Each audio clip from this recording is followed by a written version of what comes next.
Muito bem, estamos de volta com o Boa Noite Rio Branco, na sua TV Rio Branco, Canal 8, o SBT. Mais uma vez, obrigado pela sua audiência. Lembra você que nós temos aqui o apoio da Purifique, o melhor da água alcalina para você.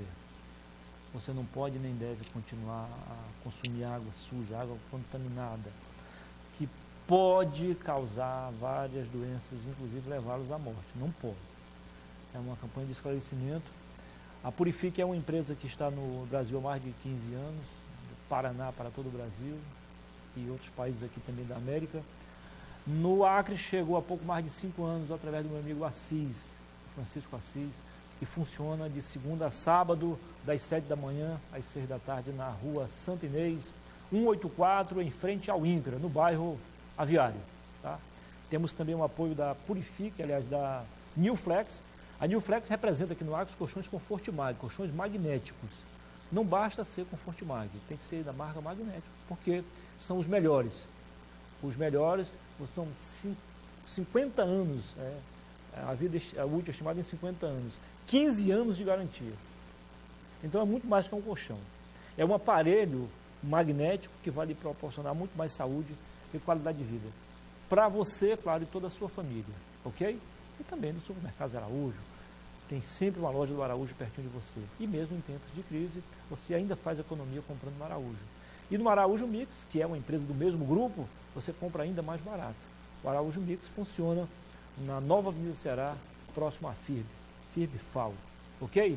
Eu tenho o prazer de conversar agora com o presidente regional do Instituto Teotônio Vilela, ITV, e ex-deputado federal, Márcio Bittar. Seja bem-vindo. Tudo bem? Obrigado, Muniz. Tudo bem. Prazer recebê-lo aqui no programa. Prazer é todo meu. O Instituto Teotônio Vilela existe desde 1995. Sim. O presidente nacional ainda é o senador Zé Aníbal. O Aécio é o presidente nacional do PSDB. Do PSDB. Partido ao qual o Instituto é vinculado. É vinculado, faz parte. É uma homenagem ao grande Teotônio Vilela, que tem um passado de luta, de glória no partido. E o Teotônio Vilela foi um grande democrata, teve um papel fundamental na retomada da democracia, né? Mas, primeiro, Muniz, para não cometer uma falha grave, agradecer as pessoas que estão nos assistindo, muito obrigado pela sua audiência e muito obrigado a vocês, que mais uma vez me patrocinam a oportunidade de conversar com as pessoas, né, sobre temas do Brasil e do Acre, que diz respeito a mim, a você e a todos que moram, que vivem no Acre e no Brasil. Você amanheceu hoje tomando café com o Floriano, ali na bancada do Bom Dia Rio Branco. E agora à noite está aqui com a gente, completando essa quinta-feira. Você se prepara para mais uma visita ao interior, aproveitando o mês de janeiro? Eu fiz questão de viajar ao interior do estado todo, só faltou Santa Rosa, depois das eleições, mas no ano ainda delas, no ano das eleições. Porque não foi a primeira vez que eu fiz isso. As pessoas estão com a memória muito recente do processo eleitoral, houve muita divisão da oposição. Esse ano foi o ano passado, foi o ano em que a oposição mais se apresentou dividida. Então tem muitos problemas nos municípios, a disputa foi muito acirrada entre grupos do PMDB, do PSD, do PSDB, do PP, enfim, e isso ficou muito arranhão ainda.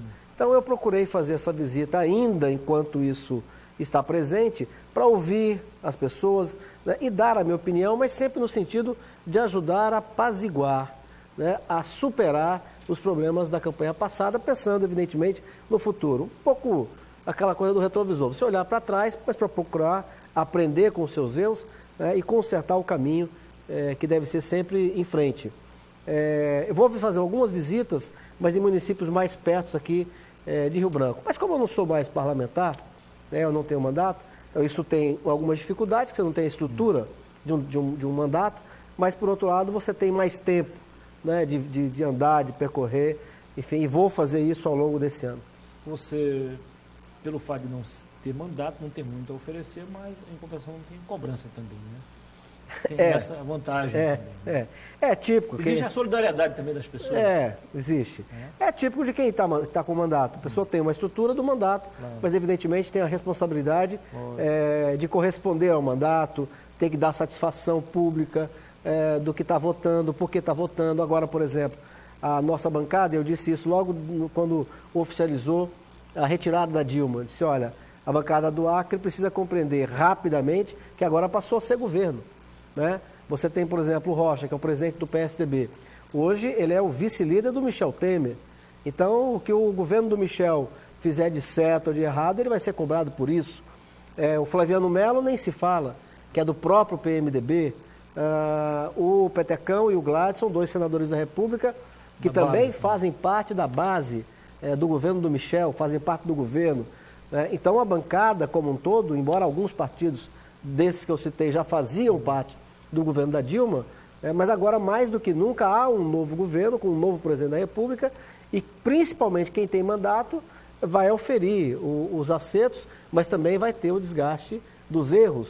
Até porque o governo do Michel Temer, que eu torço para que dê certo, as mudanças têm que acontecer, as reformas precisam ser aprovadas, que ele está propondo, né? A reforma da Previdência, a reforma trabalhista, modernizar o Brasil, gastar menos com a máquina para gastar mais com as pessoas. Eu dizia na campanha, gastar menos com o governo para poder gastar mais com as pessoas, né? Então, isso tudo é necessário. Então, eu torço para que dê certo, para que em 2018 o Michel Temer e este governo entregue para um novo presidente eleito pelo voto da população um Brasil em condições de alçar novos voos. Mas não é uma coisa fácil, porque o atual governo ele vem de uma parceria com o governo anterior. E a famosa Lava Jato, ela praticamente não poupou nenhum partido. Dos partidos médios para cima, está todo mundo envolvido. Você veja o presidente da Câmara, um dos poderes maiores do Brasil, foi apiado do poder e hoje está na cadeia. O Renan Calheiros, que é o presidente do Senado ainda até fevereiro, está com vários processos no Supremo Tribunal Federal, e um deles ele já virou réu. Quer dizer, ele pode ter o mesmo destino, não é que eu esteja torcendo por isso, eu estou dizendo que pode ter o mesmo destino. O próprio presidente da República está citado uma série de vezes na Lava Jato, pessoas do meu partido também estão citadas. Então, esse governo, ele tem essas dificuldades. Então, por exemplo, ele propõe a reforma previdenciária, a reforma da Previdência, que tem que acontecer. O mundo inteiro aumentou, o mundo rico está aumentando a idade mínima de aposentadoria, não é o Brasil, que ainda não é um país rico. Se você for fazer a renda per capita, nós caímos, inclusive, quase 10 pontos do PIB nesses últimos anos, do PT, da crise econômica. Então, não é o Brasil que é mais pobre, que não pode aumentar a idade mínima e, principalmente, acabar com uma série de privilégios que tem no Legislativo, no Executivo e no Judiciário, de super salários, pessoas que estão ganhando 40 mil, 50 mil, 80, 100 mil, 200 mil. Quer dizer, em flagrante delito, a lei. Né? Então, acabar com os privilégios, com os super salários. Mas não é fácil, porque o governo é um pouco refém dos mesmos mecanismos que o levou à presidência. Não há tanta diferença neste aspecto com o governo anterior. Então, há um momento do Brasil delicado, e quem está com o mandato, quem está exercendo, principalmente em Brasília, vai oferir, tem que ter a responsabilidade de não jogar para a plateia, não defender apenas aquilo que as pessoas aplaudem, mas às vezes o remédio amargo, que as pessoas não aplaudem agora, aplaudirão no futuro. A bancada tem que ter esse compromisso, essa responsabilidade. Agora, isso faz parte da responsabilidade de quem tem mandato. Vou abrir aqui rapidinho uma janelinha para a gente voltar ao curso normal da nossa entrevista. Você foi o primeiro deputado federal do Acre a ocupar a primeira secretaria da mesa diretora da Câmara Federal. Um cargo estratégico, um cargo importante, e tão importante, do ponto de vista da gestão, tão importante quanto o presidente. O que o Acre ganhou com isso, e você também, politicamente falando? Olha, eu acho que para o Estado foi uma prova, eu acho que isso não é pouca coisa, de que é possível um filho dessa terra, embora eu no ventre da minha mãe não tenha o poder de escolher onde eu nasci, mas eu sou criando desde os 10 anos de idade, então essa é a minha terra por opção. Então eu acho que é importante que um filho dessa terra ocupe um lugar tão importante quanto aquele, no momento em que tem um monte de gente denunciada, inclusive daquela gestão, e o meu nome não está em lista nenhuma, nem em lista de passagens, que até era permitido, podia até não ser moralmente defensável, mas era permitido, nem nessa lista meu nome aparece. E por quê? Porque eu trago comigo valores, que para onde eu vou eles estão. Por exemplo, Nis, hoje eu vejo como é importante você ter valores, você manter a sua moral. Por exemplo, valores cristãos, eu respeito muito a minha família. Uma das coisas que sempre me ajudou a não responder inquérito, a não ser denunciado, graças a Deus não tem um processo que eu esteja respondendo, nem administrativo, uma das causas de eu ter meu nome limpo é a minha preocupação. Eu morreria de vergonha da minha família, dos meus filhos, né, de estar sendo denunciado, enrolado em denúncia de corrupção, de malversação de verba e tal. Então, este valor, que é um valor cristão, né, de você... Não, mas denunciado alguém pode ser. Sim, não. Mesmo que depois não, prove a inocência. Tanto que eu não estou acusando ninguém que está denunciado. Eu estou dizendo que eu não tenho nenhuma denúncia, eu não respondo a nenhum processo, graças a Deus. E o que me ajudou? O que ajudou a me blindar esses anos todos, mesmo tendo passado por um cargo que do ponto de vista da gestão do dinheiro da Câmara, é o mais importante. Eu ajudei a administrar um orçamento do tamanho do Acre por 2 anos. O que me ajudou a ser blindado? O temor. O temor pela minha família, pelos meus amigos, por aqueles que acreditaram em mim. Eu morreria de vergonha, né, de estar denunciado, processado, quem sabe condenado, como tem outros tantos. Eu vejo senadores, ex-senadores, grandes empresários hoje que estão processados e condenados. Eu fico me perguntando, valeu a pena? Quer dizer, e agora, como é que fica o seu moral com a sua família, com seus amigos? Para mim, não valeria a pena. Então, isso me blindou. E eu acho que isso é um bom exemplo. Agora há pouco, dizendo em redes sociais, eu dizia que os valores cristãos, a moral, ela tem que vir primeiro do que o programa, Muniz. Porque o que garante que você vai cumprir o programa que você defendeu na campanha é se você tiver moral, é se você tiver valor. Se você não tiver isso, você defende um programa encomendado e depois da eleição você joga fora. Alguns amigos meus, jornalistas ou não, me questionam, porque eu sempre digo o seguinte, claro que é importante você apresentar um programa, claro que é importante. O próprio Justiça Eleitoral agora já existe, é uma coisa simbólica. Na maioria das vezes, o programa eleitoral é feito, é elaborado apenas para enganar os eleitores menos avisados. Dificilmente você vê alguém cumprindo o que está ali. Às vezes o cara até faz uma gestão legal, democrática, progressista, mas foge do programa. Sim. O programa é para questão de marketing, publicidade. Mas, por exemplo, Muniz, vamos pegar... O meu programa de governo foi um programa muito estudado, elaborado, e eu já disse, vou repetir no seu programa mesmo. Antes de entrar nas áreas da segurança pública, do que eu poderia fazer para incentivar a geração de riqueza no Acre, enfim, da infraestrutura, antes de entrar nisso, educação, saúde, o meu programa de governo começava dizendo da importância de recuperar para a vida pública nacional os valores morais. Por quê? Porque senão tudo mais está perdido. Por exemplo, vamos dar um exemplo, Muniz. Quantas pessoas que não são comunistas, nunca foram comunistas, mas por oportunismo aderiram ao PT? No plano nacional e no plano local. Vamos pegar no meu caso. Eu nasci e me criei mexendo com terra, com meu pai, na área rural, que é o que eu tenho na vida, que é a herança que eu tenho, junto do trabalho dele e do meu trabalho. Quantos fazendeiros foram perseguidos pela política do PT, política ambiental que massacrou a área rural, e muitos fazendeiros, não por amor ou por concordância, mas aderiram ao PT por receio de ser perseguido pelo IMAC, de receio de ser perseguido pelo IBAMA, numa época em que o PT dominou todo o país, desde o município ao estado, à União. Então, o que evita que alguém mude de lado por conveniência? Se ele tem caráter, se ele tem moral. Se não, o programa não vale nada. Só reforçando o que você está falando. Não que não tenha que ter o programa, mas o primeiro são valores. Só reforçando o que você está falando aí. Agora mesmo, na eleição municipal, eu conversei com pessoas que foram candidatos pela Frente Popular e votaram na Eliane.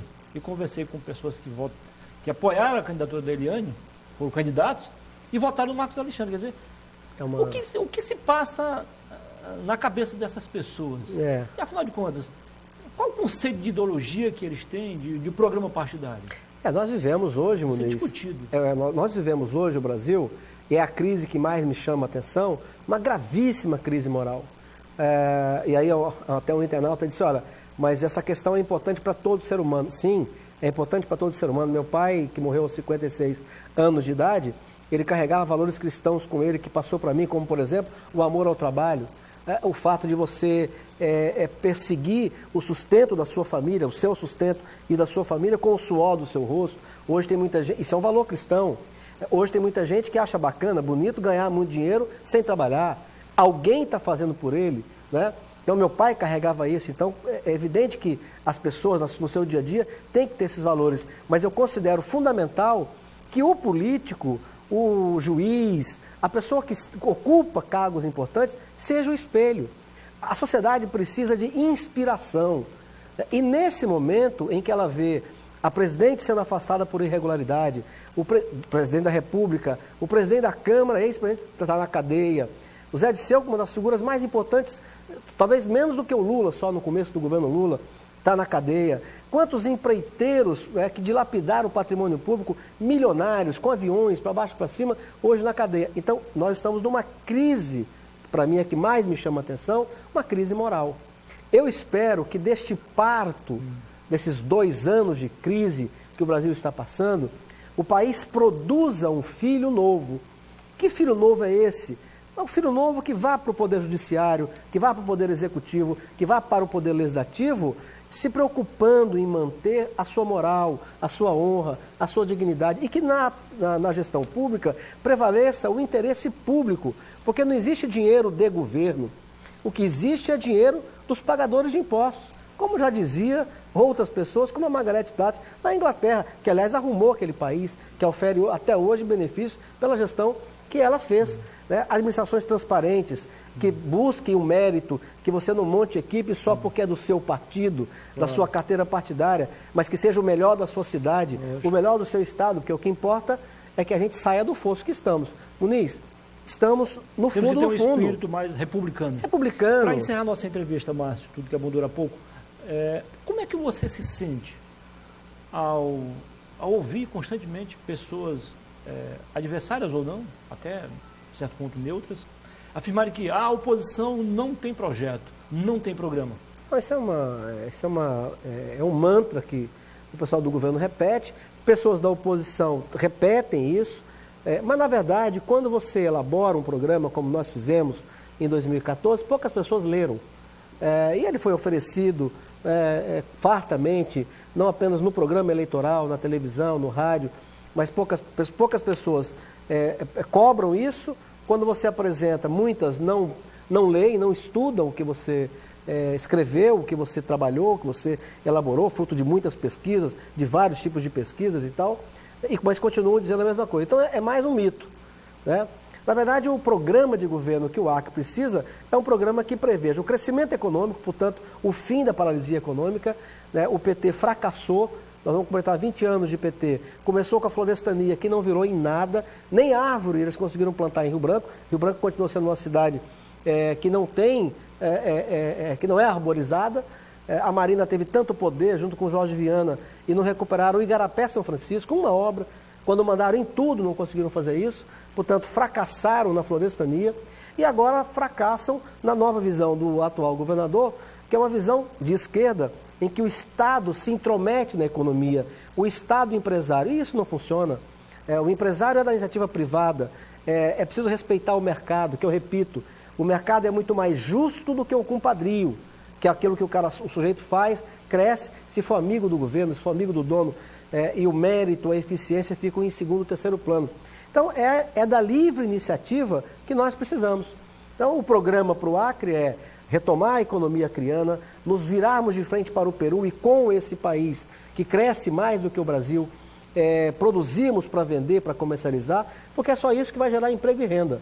E na questão política, Muniz, o que deve unir a oposição, além do crescimento econômico, do fim da paralisia, é o respeito à democracia, que é o respeito às leis, às instituições, que ninguém, por mais que seja o prefeito ou o governador, se ache acima do bem e do mal, que pratique, que é outro valor cristão, que pratique a tolerância, que também tem muito a ver com a democracia, que é o quê? Você ter as suas convicções pessoais, religiosas, políticas, mas você não intrometer-se ou não respeitar aqueles que pensam diferente de você.